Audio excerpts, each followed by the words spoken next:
Hey boys and girls, I'm filming from Vero Beach, which is just directly east of Lake Wales. Not sure if you've been here before, but you can see the beach behind me. And I'm going to be reading to you the second chapter of The 100 Dresses.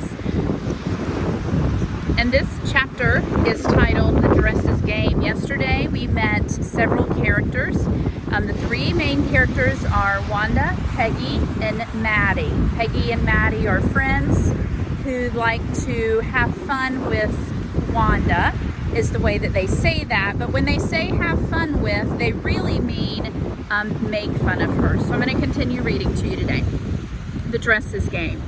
After Peggy and Maddie stopped feeling like intruders in a class that had already begun, they looked across the room and noticed that Wanda was not in her seat. Furthermore, her desk was dusty and looked as though she hadn't been there yesterday either. Come to think of it, they hadn't seen her yesterday. They had waited for her a little while, but had forgotten about her when they reached school. They often waited for Wanda Petronsky to have fun with her. Wanda lived way up on Boggins Heights, and Boggins Heights was no place to live. It was a good place to go and pick wildflowers in the summer, but you always held your breath till you got safely past Old Man Svensson's yellow house. People in the town said Old Man Svensson was no good.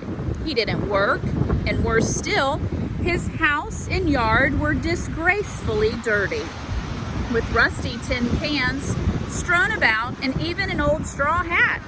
He lived alone with his dog and his cat. No wonder, said the people of the town, who would live with him? And many stories circulated about him. Sorry, my page blew. The stories were the kind that made people scurry past his house even in broad daylight and hope not to meet him. Beyond Svensson's, there were a few small scattered frame houses, and in one of these, Wanda Petronsky lived with her father and her brother Jake. Wanda Petronsky. Most of the children in room 13 didn't have names like that. They had names easy to say like Thomas, Smith, or Alan.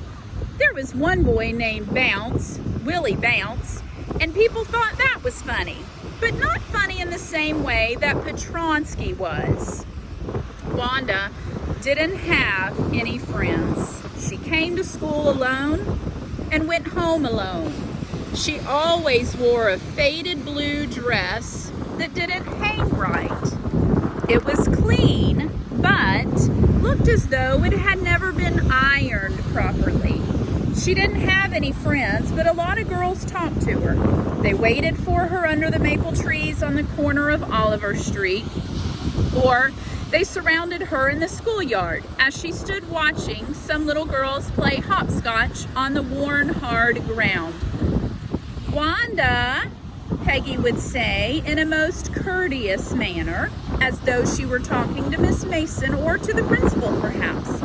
Wanda, she'd say, giving one of her friends a nudge, tell us, how many dresses did you say you had hanging up in your closet?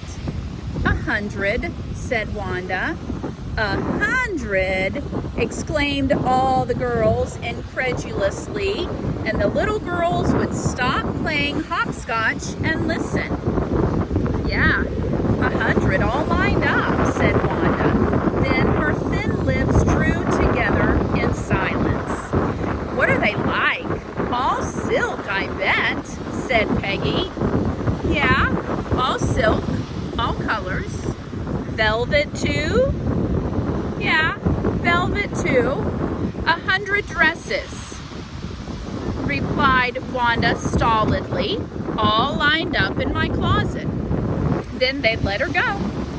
And then before she'd gone very far, they couldn't help bursting into shrieks and peals of laughter. 100 dresses. Obviously, the only dress Wanda had was the blue one she wore every day. So what did she say she had 100 for? What a story. and the girls laughed derisively while Wanda moved over to the sunny place by the ivy-covered brick wall of the school building, where she usually stood and waited for the bell to ring. But if the girls had met her at the corner of Oliver Street, they'd carry her along with them for a while, stopping every few feet or more. I need to reread that sentence again. They'd carry her along with them for a way, stopping every few feet for more incredulous questions. And it wasn't always dresses they talked about. Sometimes it was hats or coats or even shoes. How many shoes did you say you had? 60. 60 pairs or 60 shoes? 60 pairs, all lined up in my closet. Yesterday you said 50. Now I got 60. Cries of exaggerated politeness greeted this. All alike? Asked the girls. Oh no, every pair is different.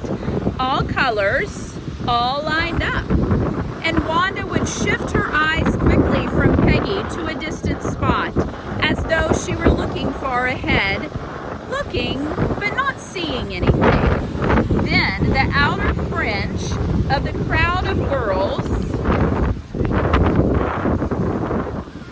would break away gradually, laughing, and little by little in pairs the group would disperse. Peggy, who had thought up this game, and Maddie, her inseparable friend, were always the last to leave. And finally Wanda would move up the street, her eyes dull and her mouth closed tight, hitching her left shoulder every now and then in the funny way she had, finishing the walk to school alone. Peggy was not really cruel.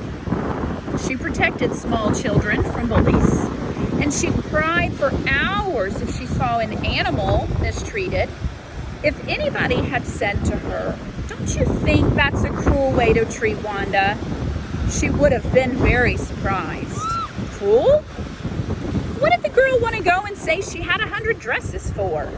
Anybody could tell that was a lie. Why did she want to lie? And she wasn't just an ordinary person, else why would she have a name like that? Anyway, they never made her cry. As for Maddie, this business of asking Wanda how many dresses and how many shoes and how many hats and how many this and that was bothering her. Maddie was poor herself. She usually wore somebody's hand-me-down clothes. Thank goodness she didn't live up on Boggins Heights or have a funny name. And her forehead didn't shine the way Wanda's round one did.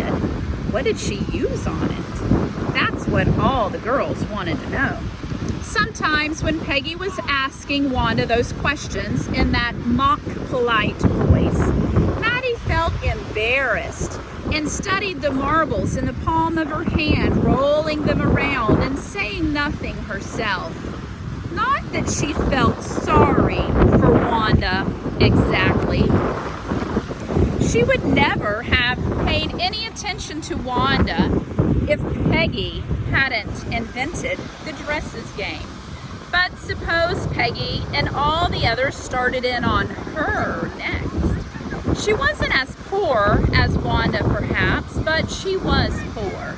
Of course, she would have more sense than to say 100 dresses. Still, she would not like them to begin in on her. Not at all. Oh dear, she did wish Peggy would stop teasing Wanda Petronsky. I want you to think for a minute. What if you were Maddie? You're not the one that's starting all of the teasing. Peggy is, but she really wants Peggy to stop teasing Wanda. So I want you to think about what you would do if you were in that situation. The next chapter that we're going to read is titled A Bright Blue Day. I hope you've enjoyed seeing a little bit of the beach and the ocean over my shoulder as I read, and tune in tomorrow for another chapter. Bye!